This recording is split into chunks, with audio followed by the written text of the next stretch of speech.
Are you ready to fight a giant flock of radioactive seagulls, to have a stab off against a rat, to loot any container and find at least 3 different shanks? Fallout London is here, and it brings you the authentic experience of living in an absolute shithole.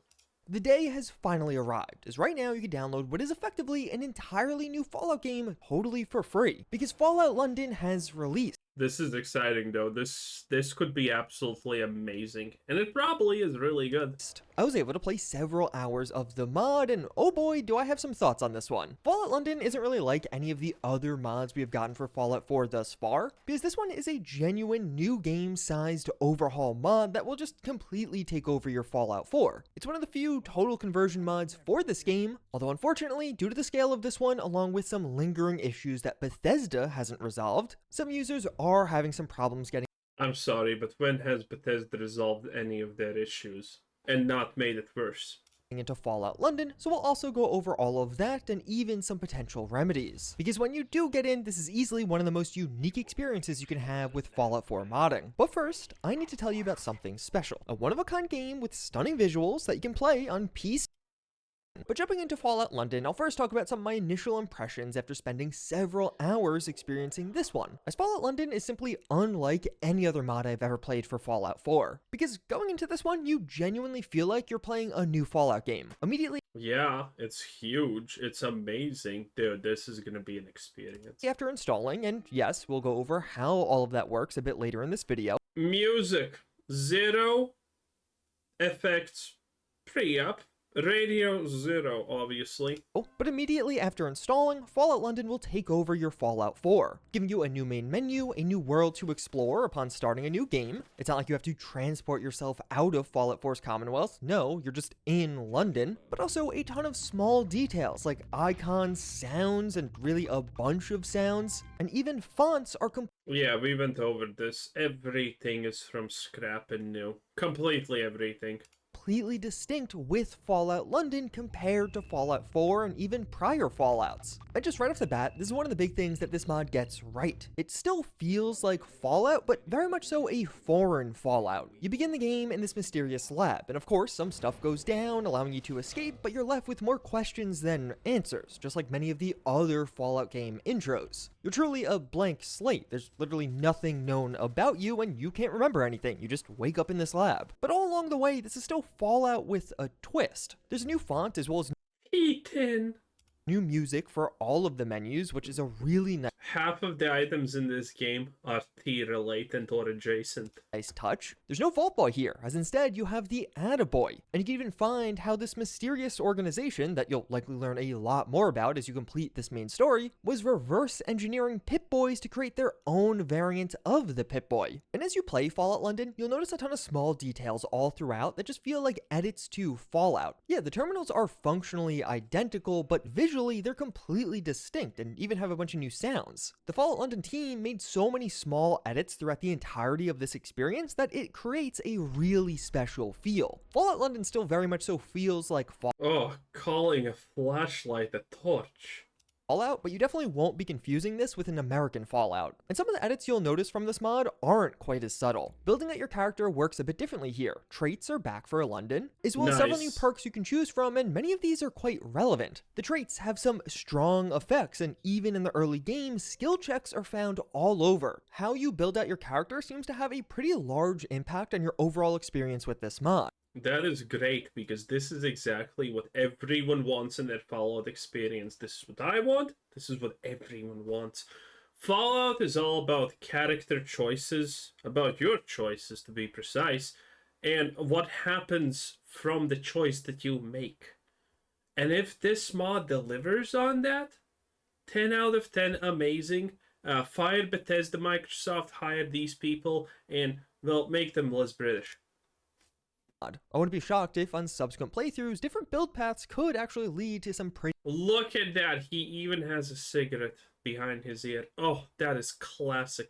Too bad it's seems lit, which is kind of awkward and strange, but who cares? Distinct outcomes. As you escape the intro segment and break into the world, things look completely different. This is a far more urban locale compared to many of the other Fallout games, and even things like foliage and some of the weathers are distinct for London. Some of the storms are definitely going to pack a bit of a bigger punch compared to vanilla Fallout 4. But perhaps the biggest change up of all will be around combat, because in my experience so far, Fallout London is definitely a tougher early Hooligan game experience that relies far more heavily on melee. The weapons overall are totally distinct. You won't find the early game 10mm pistol just like you did in basically every other Fallout game. Some of these are familiar weapon mods that you could already download for Fallout 4 just being repurposed, but some of this content is totally new, and a major component of all of this is Fallout London has a much larger focus on melee. Lots of enemies use melee weapons, and overall it felt like guns and ammo were a lot more sparse in London.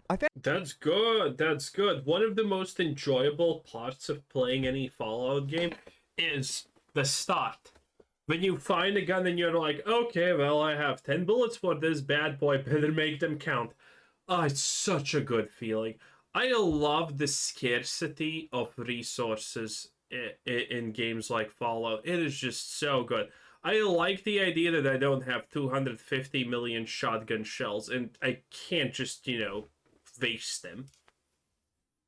Found I had to be way more conservative with my ammo, and when you had a bunch of minor creatures run up, I was almost always switching to melee instead because I had to preserve the bullets I had left. It's not like I'm playing on survival here, this is just a normal difficulty. And even some other details, like creatures and factions, are totally unique to London. You're going to experience a whole set of new creatures as well as new factions that you've never seen before. So right off the bat, I would say this is a pretty magical... Oh, it's the indigenous Londoner. Oof. Seen before. So right off the bat, I would say this is a pretty magical experience, even before you get into some of the quest. I see this. Yeah, this is pretty accurate. And story content, Fallout London truly makes it feel like you're stepping into a different Fallout world. And that is due to the sheer amount of work done by this team, as the amount of details and non-reused assets are incredibly impressive for this mod. But Fallout London also does a great job at opening up this immense world to you right off the bat. After this intro sequence, you are thrown into the center of London. And from what I could tell, you could just do everything looks good, by the way, here currently. Whatever you wanted at this point. You begin the game with some ailments, so you must find a doctor to fix them. That's kind of your main motivation to get into the main quest. But even in this base game story, you're immediately given two very distinct paths on how to locate that doctor. Like the game opens up with saying, hey, you can go left or right to start this main story, or just go backwards or straight. All of those are optional paths to you. This is an open world, and it very much so felt like you could just start adventuring in whichever direction you wanted to and begin exploring, because yeah, there's definitely some interesting stuff to find here. In my several initial hours, I began each side of that first main story. You'll meet these two very distinct groups, but also find some hilarious stuff in between. Like while I was adventuring and exploring, I found the real-life Fallout London dev team begging for workers' rights from their evil overlord. This is one of the side quests I uncovered, and hopefully this doesn't end up being some controversial thing in the future, as the team hopefully is treated relatively well. Just near that, I found a Let's talk about the game and worry about things that don't matter later. Dog companion of my own, which is honestly quite handy. And even just this initial interaction was hilarious. It completely caught me off guard. Me? I've done nothing wrong. The bloody dogs are dead because of you. Those dogs were mine. Churchill and the others. Some were strays, maybe. But mine, I fed them every day. You're able to explore the world-famous Fesco stores in London. Overall, Fallout London definitely had a ton of references. The hell is a Fisco store?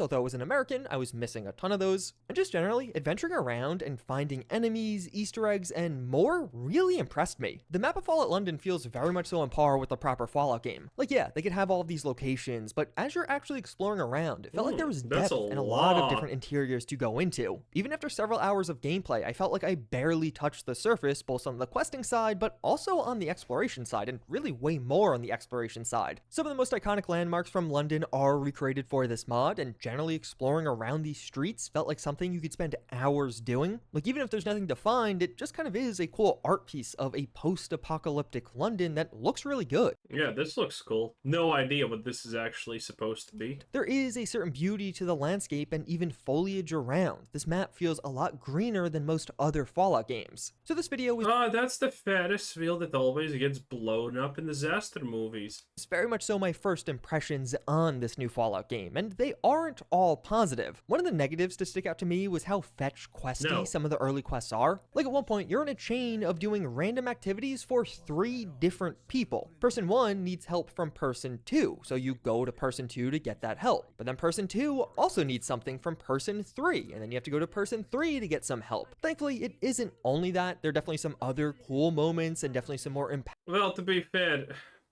this is a thing that happens in every game, and there's no way that you can avoid this. Like, what would be avoiding this?